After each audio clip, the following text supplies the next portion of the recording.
JiNan Glasgow George is the co-founder of Magic Number, the world's first machine learning and AI-based patent forecasting platform. JiNan is recognized worldwide for her expertise in intellectual property. She has spoken about intellectual property before the UN Economic Commission for Europe and has been a featured speaker at IP conferences across 4 continents. A thought leader in the field, JiNan is a contributor for Forbes, and her clientele has included the likes of Apple, Visa, and Microsoft.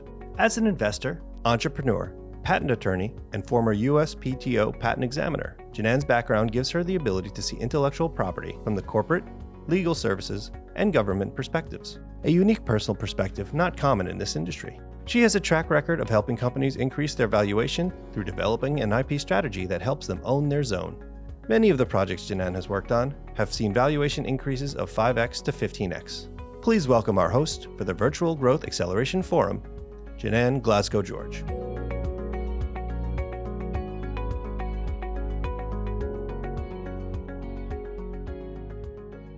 Welcome to the Growth Acceleration Forum. I'm JiNan Glasgow George, CEO of Magic Number and U.S. patent attorney, founder of Neo IP law firm. Today, we're going to talk with some of the fastest growing entrepreneurs in the country, individuals who are leading businesses that are growing in spite of the most difficult economic conditions that perhaps we've faced in a generation. To that point, the global pandemic and the mandatory lockdowns and restrictions on travel, restrictions on meetings have made it really difficult for networking and to connect. We've had to rethink networking at its core. In my own experience, we've had the Eclipse IP Futures Conference for 7 straight years, bringing together entrepreneurs, investors, and business leaders in the triangle to talk about trends in intellectual property and technology and innovation. Every year, participants have said one of the most cherished results from the conference has been the networking, the connections to each other in that setting. There have been license agreements, partnerships, and other business collaborations as outcomes. So what substitutes for that in today? How do we build relationships and grow our businesses and find solutions to networking challenges today in this environment? To discuss how to do this, we've sought out and found the #1 leader in networking.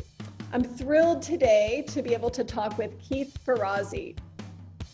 For those of you who don't know him, he's not only a New York Times bestseller, but a graduate of Harvard Business School. He rose to become the youngest CMO of a Fortune 500 company during his career at Deloitte, and later became the CMO of the Starwood Hotels Group. He's a frequent contributor to Forbes, Fortune, Harvard Business Review, and of course, #1 bestseller for his books, Who's Got Your Back and Never Eat Alone. Thanks for joining us. Welcome. It's my pleasure. Looking forward to the conversation. Well, let's start with your journey as an entrepreneur in the last 6 months, maybe of 2020. You're obviously very social. Networking is important. You're a leader in this area. How have you addressed it in this really difficult and unprecedented time? Well, I'll answer in a few ways. First of all, I'm an introvert. And I've learned over time to be consciously competent at building my network. And as a result, I was able to write a book on it, Never Eat Alone, a number of years ago. In the last 6 months, I found that people have been incredibly available to find ways to touch in, connect, aspire to creating new things together. It's been an extraordinary time to leverage this inflection point to do what I call going forward to work, not slipping back into old work ways. In this period of time, I've started 2 new businesses and 1 research institute.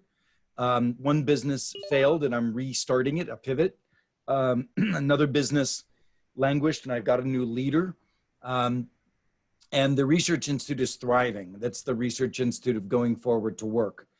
And you know, I think it's an incredible time right now to connect with thought leaders, entrepreneurs, executives, and as a collective, figure out together, or what I call co-elevate, going higher together, figure out together where we're going coming out of this. Sure. Yeah, obviously we're working with the video call right now. It's not really a substitute purely for the energy and the connection that we have in person. What are some best practices that you can recommend for growth and networking in this sort of virtual environment, if you will? Yeah, I disagree that the virtual environment is in any way necessarily deficient to the physical environment. In 2015, I funded, along with Cisco and Accenture and Siemens Communications, a $2 million research project called What Are the New People Rules in a Virtual World? Nobody gave a damn about it back then. Today, they seem to care. And what we discovered was that if you try to make virtual as good as physical, then it won't be. If you try to make it better, it can be.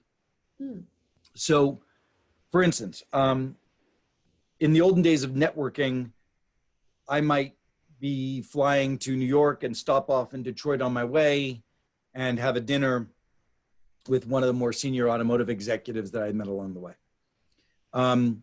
Today, I can host a discussion with 5 executives on a subject of mutual interest, and I don't even have to get on an airplane. And that is accretive to the connection that I might have had otherwise. Now, relative to what one does in that conversation, if somebody shows up and just does small talk, you only get some level of intimacy. If you show up on a video and you talk intimately about what's really going on in your life, I have I have 2 foster kids. One I got at 12 and one I got at 16, and they're 21 and 26 now.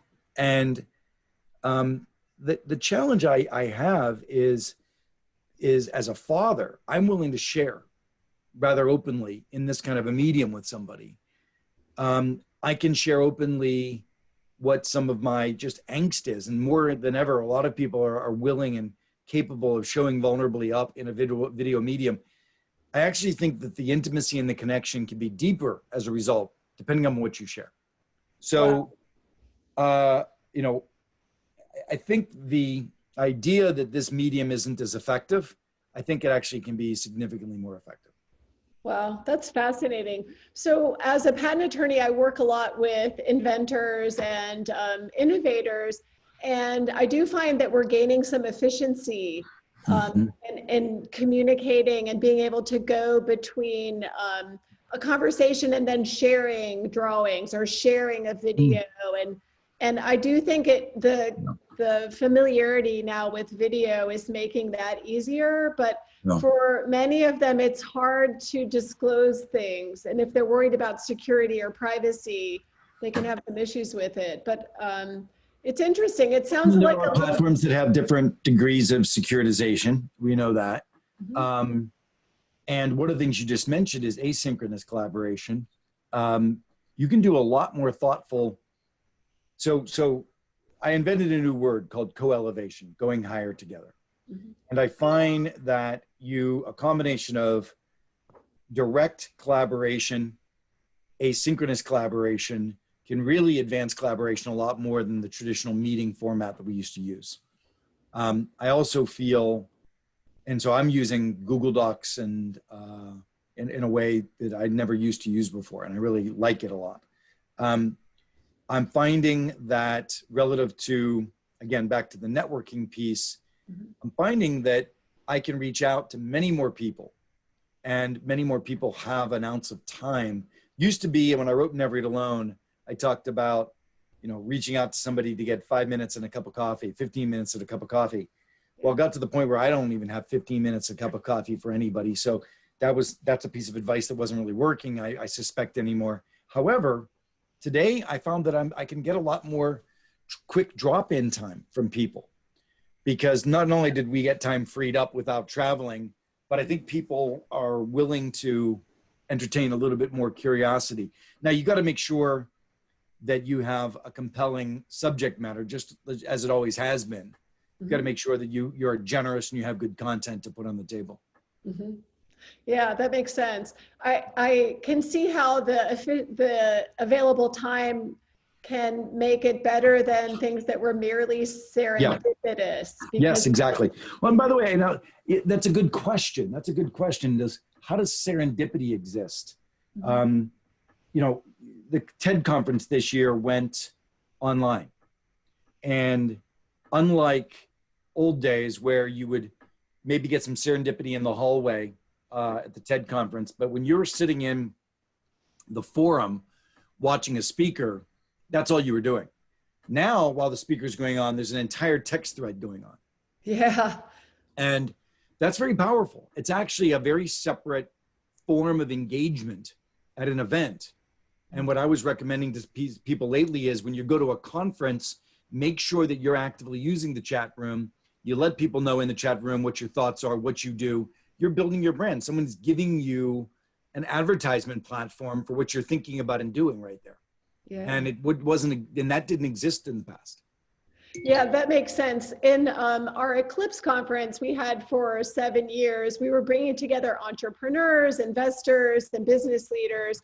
And in the content, we were talking about intellectual property and innovation, but people so valued that time just to talk with each other. Yeah. And we always had transactions that came out of it, but the relationships came first. Yeah, so what we're doing at the Inc. 5000 conference is coming up soon, and I'm the keynote speaker. And I've engineered co-elevation groups. So what's going to happen is I'll give my keynote talk about the new book. The book is called Leading Without Authority, and it introduces this principle of co-elevation and how critical it is to get our teams to support each other in their collaborative efforts. And also just the principle of leading without authority to how the world today works in networks, and it's not about hierarchies. But anyway, I'm going to give my keynote, and then right afterward, the whole conference is going into small breakout rooms of 4 people each. And we're doing a simple exercise in those rooms of 4 where people are sharing with each other some of the struggles they're having. And I've got a format that I use where they support each other. So 5 minutes to share each person's struggle, 5 minutes to ask questions about that struggle, 5 minutes to give advice, then move on to the next person. And in 1 hour, you get 4 people, and now you've got a real deep relationship bond among 4 people that you wouldn't have had in a physical event. So I'm engineering new mediums that, as I said, I think they're better than some of the traditional. Different, but better. Great.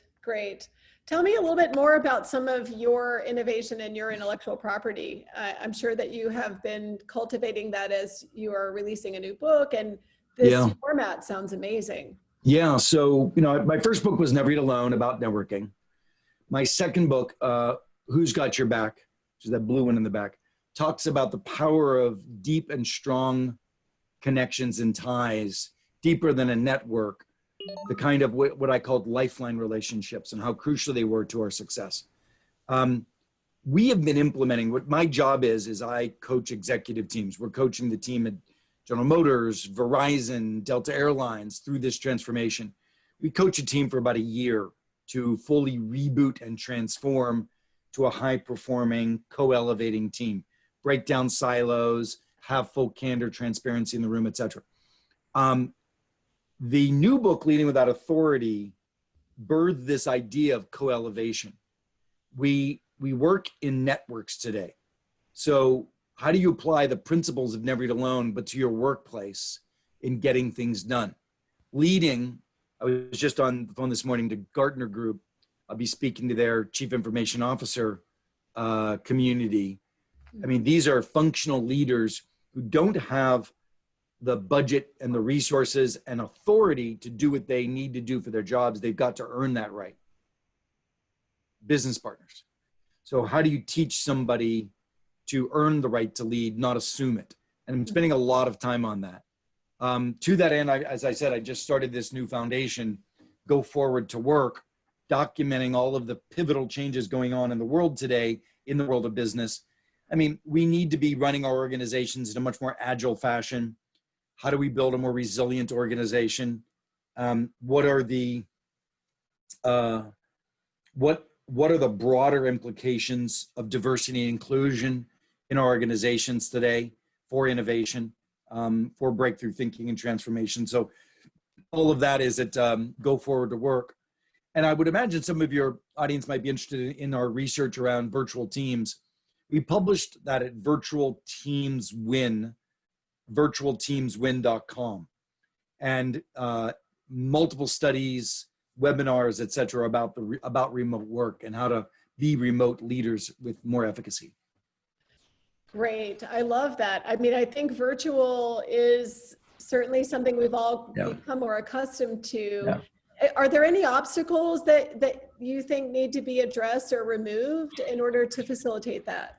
Well, I think the biggest obstacle, as I said earlier, don't try to do virtual to make it look and feel like physical. Use it better. So the tips, and you can see all of those at virtualteamswin.com. The tips we're giving are really about how do you re-engineer work in a virtual world, not how do you try to do physical world work in a. So for instance, when normally we would have meetings, we would sit in a room and 8 people would talk. That's a physical meeting. Well, now in a remote world, we can tee up the conversation with 8 people, push a button, and everybody goes into a room of 2, discusses the topic. You have much more courage, much more candor. Even the introverts speak. Then you come back into the room in 5 minutes later and have the dialogue fundamentally different. You couldn't have done that in a physical environment. So we're coaching and engineering. How do you reboot meetings? How do you reboot teams to be more effective than they were previously? It sounds like that may give rise to some inventions and innovations in software. Totally. In fact, I'm working with a number of organizations, some of the big integrators, you know, like Accenture, Deloitte, PricewaterhouseCoopers, et cetera, to look at those. I'm also sitting with technologists myself and asking the question, what would we build? Because this interface alone is not going to be sufficient. We need to think about, what do we build? Microsoft Teams has gone further ahead. I know that Zoom is doing a lot of research in that area. I'm looking forward to it, and I'm looking forward to being a part of the solution. Yeah, I like the idea not just of co-elevating, but co-creating. Yeah. It seems that the distributed team has some advantages, especially cross-collaboration, for sure. Yes. Thank you. Well, I know that we're both optimists. I see from data and from working with innovators and entrepreneurs and businesses across technologies, there's an increase in intellectual property filing. There's an increase in investment in innovation, in solutions to problems. And so that gives me optimism, not just for the economy, but for our attitudes, and I think overall to elevate our quality of life. Do you have a closing thought for us about that? You know, probably the great closing thought I have in general is that in a remote world, the team that you work with and the team that you lead is not limited to those that report to you. You and I have just joined each other's team. We've got to know each other. We've extended how we serve each other. And it's powerful that to begin to think about, I call it, in leading without authority, I call it teaming out. You have to think really about who do you need to work with to achieve extraordinary things, and then how do you serve them? And that's a wonderful mindset maybe to leave with anybody watching, which is you have the ability to be a transformative leader at a time like this. The question is, who's your team and how do you enlist them to co-create great things? That would be the next step I'd be looking for you. Well, this has been a real pleasure. Thanks for the time you spent, and thanks for inviting me. I've been looking forward to meeting you. I've done more and more research about you, and you're doing some extraordinary work.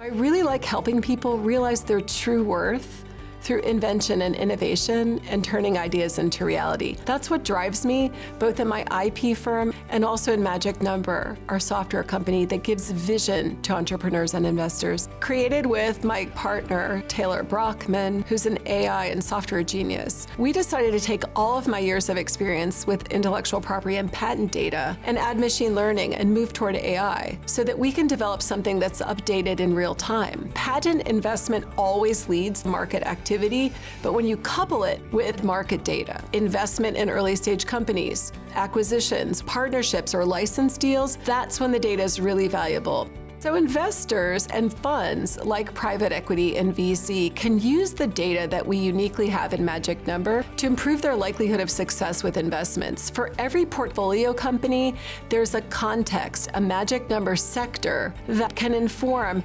what their next step should be. How valuable is the portfolio? Should they make changes to it? Should they make an acquisition? Where's the market going, in short? Some of these trends you can only see with Magic Number because of our proprietary and patented and patent pending algorithms. Larger corporations benefit from Magic Number by having a complete picture of what's going on around them. If you don't know what's there, how are you going to pivot your company or make a different move? You can only invent from what you know, but the more you see, the more you know. Magic Number data provides that vision. So operating companies can see earlier where they need to pivot and get there first. There's no second place. If someone else gets there before you, that opportunity is gone. You have to be the first mover to get the earliest priority date. That's how you win. We're going to continue the discussion now for the Accelerated Growth Forum with John Cowan of EDJX, Jeff Decoux from the Autonomy Institute. I'm JiNan Glasgow George. All of you today have some commonality. Your technology and innovation in high growth sectors all contribute to what we know as smart cities technologies. We see these as an intersection and an overlap of several key technology areas, including edge computing, IoT, or Internet of Things devices, RF spectrum measuring and monitoring, smart grid, electric power grid resiliency, cybersecurity, and autonomous vehicles, just to name a few. All of you are experiencing high growth in your businesses because of your position in these innovation growth areas and because of your investment in intellectual property. Let's pick up the conversation there. Gentlemen, could you please introduce yourself? I'm John Cowan, the co-founder and CEO of an early stage company called EDJX, spelled EDJX. We're in the business of building the next generation distributed network of compute at the edge to serve the emerging Internet of Things industry.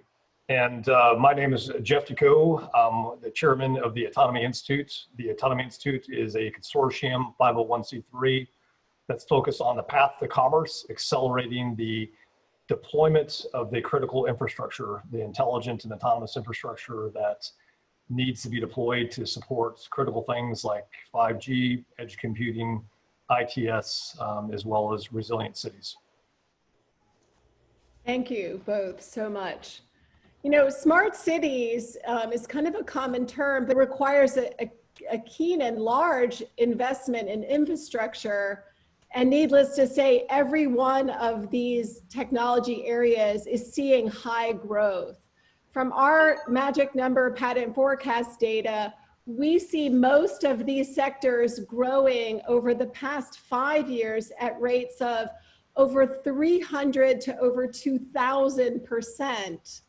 As patents representing proxy for R&D investment, over 2,000% growth. So great gentlemen, obviously in this area where there's such high growth across all of these technology areas, it's a lot to manage, probably in particular in this 2020 economy where many companies are experiencing decline or issues with supply chain. I'd like to hear from each of you about how you're managing this high growth and investment in innovation and intellectual property today. Sure, I'll kick us off, Janan. Thanks for the question. To your point on your earlier comment, it doesn't surprise me that you see so much growth in the IP sector around the Internet of Things and everything that it represents. We're truly on the cusp of a new generation of the Internet, what we often refer to as the fourth generation of the Internet, and it is going to be larger than anything that we've ever seen before, which ultimately creates a significant green field of opportunity. And sometimes when presented with such an opportunity to develop and innovate and what have you, focus can be difficult. And so, one of the things that's been useful for us is to really narrow down, zero in on, a very specific area of the challenges ahead and the opportunity that are presented therein. And so we chose to zero in on the ability to create a truly distributed system to enable ecosystems of developers to pursue their dreams and visions for autonomous things and various other connected devices and algorithmic approaches to solving problems with fewer humans involved as our core focus. And obviously you're an early stage company. How are you competing with the larger companies who are probably also investing in this area? What's your edge? That's actually a really good question. So one of the things that we fully embraced at EDJX is our Kanban methodology. So those of you who are software developers will understand what Kanban is as in the portfolio of Agile methodologies. We're, as software engineers, we run a Kanban shop. However, what we did, in the early days of the shift in the pandemic is that we made a full company-wide unilateral embrace of Kanban. So everything across our company runs as an agile shop, and that includes everything from business development to finance to capital raising and everything else. And what that does for a small organization operating on a decentralized basis is allow you to run very triage, right? So as opportunities or challenges arise, what we do in a small organization like this is swarm them on a daily basis. So it allows us to, I like to use the phrase that allows us to kind of punch way above our weight class. We are, I chuckle sometimes when I think of the things that we are involved in as a small organization. But I owe a tremendous amount of that ability to execute around that full embrace of an agile methodology up and down and laterally across the organization. And you've even brought that into your IP investment as well, I think. Could you talk a little bit about that?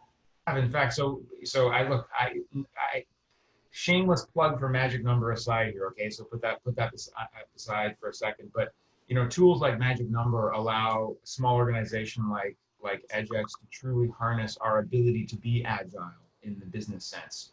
So understanding and recognizing where the gaps are, where the opportunity is to disrupt in the traditional definition of disruption, in the Christensen sense of disruption, finding those opportunities where incumbents are either too big and too slow or too preoccupied in order to capitalize on opportunities. So a visualization tool like Magic Number that's like a tool in our tool belt for a small organization. Okay, gentlemen, many people who are interested in this panel and what you're talking about are interested in areas of growth and ideas for growth. How are your various groups and your team members identifying growth opportunities, finding the next solutions? Where are you getting those inputs? What are you looking for?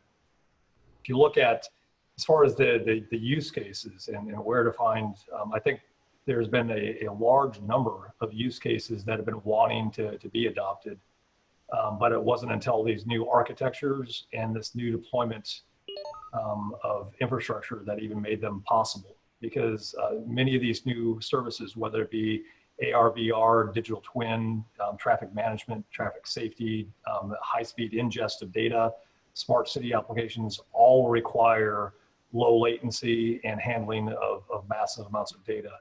And the old architecture did not even allow those to take place. So I think what we're finally seeing is how through the intersection of what was happening in the physical world with the digital, we're finally starting to see these gain tremendous amount of traction and start getting adopted across the US. From our standpoint, again, building from the ground up a platform to empower and enable developers to build really cool solutions at the edge is an interesting topic, but it has a little bit of a build it and hope they come kind of feel to it when you kind of get started.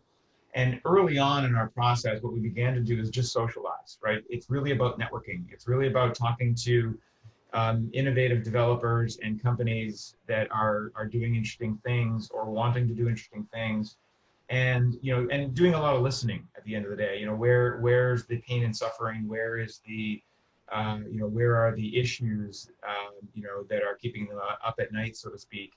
And it was fascinating for us to see to see just how much opportunity is out there in the ecosystem pockets. What I'll say about that, though, is that what we thought was going to be the future of our company at EDJX, may not necessarily be so because of the nature of the pandemic. So, we initially began in very traditional industrial enterprise style segments, and those verticals, those segments were the hardest hit, I think, from an innovation and development standpoint once the pandemic became a very, very real thing for people. But where those industries previously existed in our model, what you see now are this explosion of innovation around creating autonomous things, making as many humanless services as you can to to invoke social distancing or to manage without necessarily having the smart hands available at all times, which basically makes it a very, very data-driven solution. And so so from our standpoint, it's really just about connecting with those developers and with those innovative thinkers in this broad swath of Internet of Things. Yeah, and I would agree with that. It's always important to be driven by data. One of the things that's unusual about Magic Number is it's not static. It's changing every week, changes all the time like the weather. So we're constantly updating the data feed to give you the big picture plus the delta. And that change matters a lot when you're monitoring competition and looking for that white space, the opening to create your assets. Jeff, you'll appreciate this being a CEO. You know that you're pretty much, the decisions that you can make are pretty much only as good as the data that you can feed in to make those decisions. Right? I mean, you're not a savant. I'm not a savant. I can't look in a crystal ball and make calls. I need data sources and I need information in front of me, and the more the better to make a quality decision. One of the interesting byproducts that I didn't see coming from Magic Number that I appreciate probably most on a day-to-day basis is the digest that I'm able to get. That I don't have to go fetch it. I don't have to go look for it. It just shows up on my desk. And I'm getting a richness of what's going on around me that would take me weeks to amass by myself. And running a small organization at high velocity, I don't have time to do that stuff. So it's kind of like it's almost like having like a professional researcher at your side at all times. It's like a White House briefing on a semi-daily basis when it comes to IT. On steroids, yeah. Fabulous. Thanks for sharing that. Okay, gentlemen, I think it'd be helpful to hear some advice or thoughts that you have proactively looking ahead for other entrepreneurs, CEOs, even investors. What are some thoughts you have about how to grow and thrive even in this 2020 year of many challenges? No, I think it's make sure you find an area that has really been impacted. Because I mean, if you look at the landscape of industries, there has been a lot of industries affected. And if you can find whether it be software or whether it be some new hardware component that can actually help them in remote locations, or a service that can really take care of something that used to be done in person. If you have any of those, just focus intently on it and do everything you possibly can to to find the right team and find the right solutions, and whatever you do, make sure you lock up the IP, I guess, to pursue those markets. But it's a hard industry. I think the types of businesses are going to change dramatically over the next 5 to 10 years. So you need to think different on what Silicon Valley used to think of as companies. I think we're going to see a completely different mix of companies coming out of the next 5 years.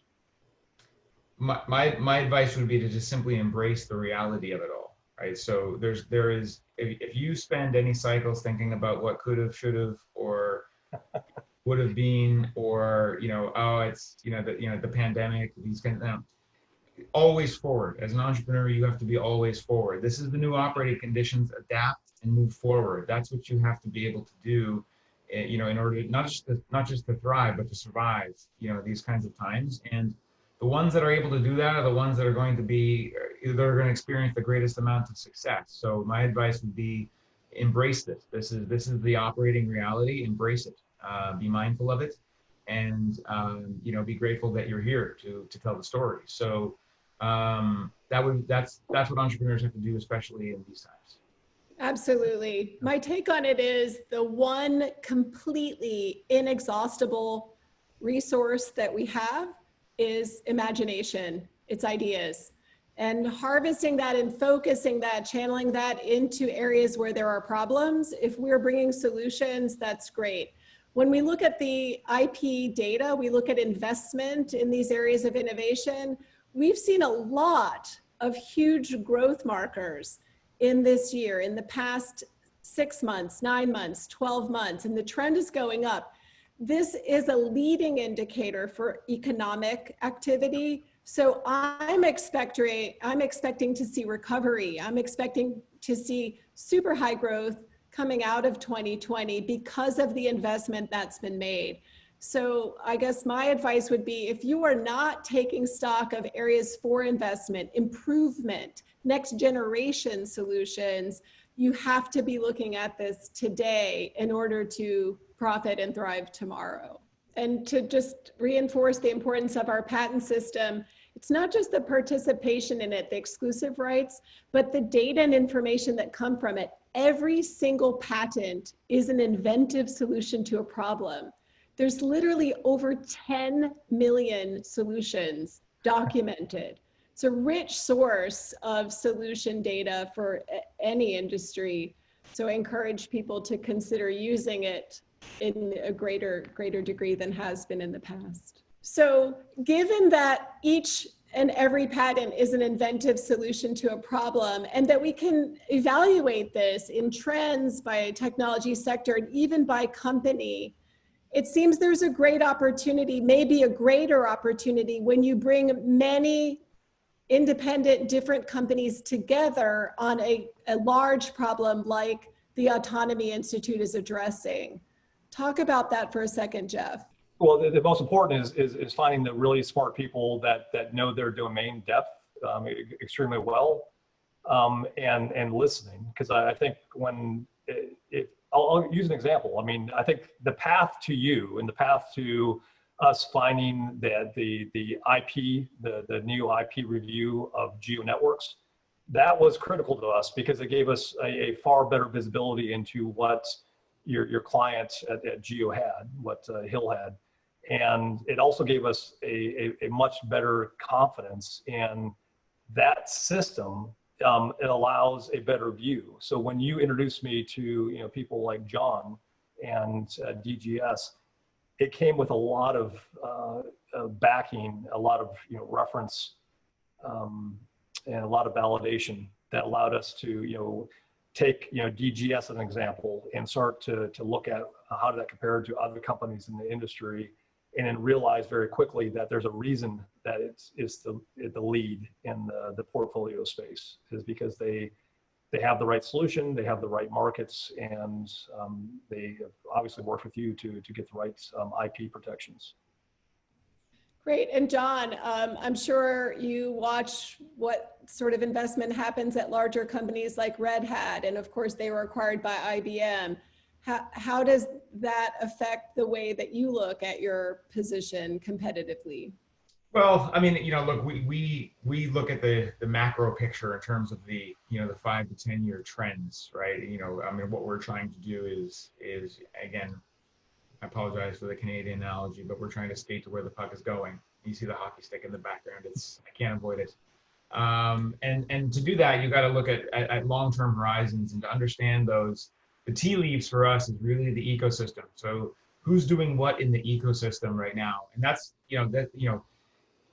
that's how we think of the long-term horizon in terms of competitive strategy, in terms of, how to be to leverage the innovator's dilemma that the incumbents inevitably have with respect to, verticals like IoT. This is how we find product market fit very quickly, across industries or segments or verticals or what have you. And, and networking. So, though, the ecosystem and the network are super critical to feed that, that visibility engine. It also helps to have, a top-down look at what everyone's doing from an IP perspective as well. I'm not going to lie, that helps. Okay, great. We have a few questions in from our crowd watching. First one is from Chris in Santa Monica. He wants to know what you've been doing from a marketing perspective this year. Have you made any pivots given the COVID and other challenges? We focused on guerrilla marketing on the social media platforms and have really sped up the amount of online panels and seminars we take place on. So I think the marketing now is definitely to the favor of the entrepreneurs.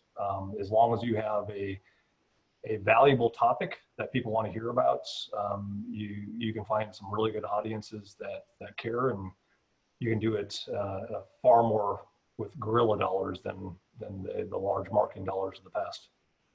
All right, Jeff, I have one more question for you. As we're talking about infrastructure, I know your focus is on our infrastructure here in the US, and you're starting in the state of Texas. What's your vision for expansion of the work that the Autonomy Institute is doing? Do you see that ending nationally, or is that truly going to... Without a doubt. I mean, I think we're leveraging the kernel here because there's a lot of strength and a lot of collaboration that's already been put in place. But we field calls daily from Singapore and from the Asia Pacific and the Middle East that have tremendous interest, and in a lot of ways they're ahead of us from an infrastructure standpoint in several ways. So they're far more positioned to take advantage of what we're bringing to market right now. Thank you. Fantastic. Well, we appreciate your participation on the panel today, and I'd love to allow you any closing remarks. John, let's hear from you on a closing statement. I mean, I would simply just close off by saying, obviously, thank you for having me. It's a pleasure to be here, Janan, and to be able to talk about these topics. But my closing remarks would probably center around, or should center around, just how vast an opportunity we have to define the next generation, to define what the fourth generation of the internet truly looks like. And what an exciting time to be alive. Yeah, definitely.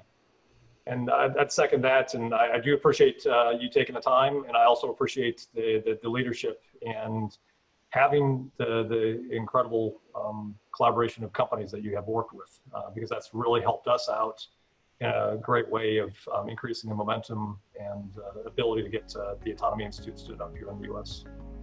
Thank you. Thank you, everyone. We appreciate your time.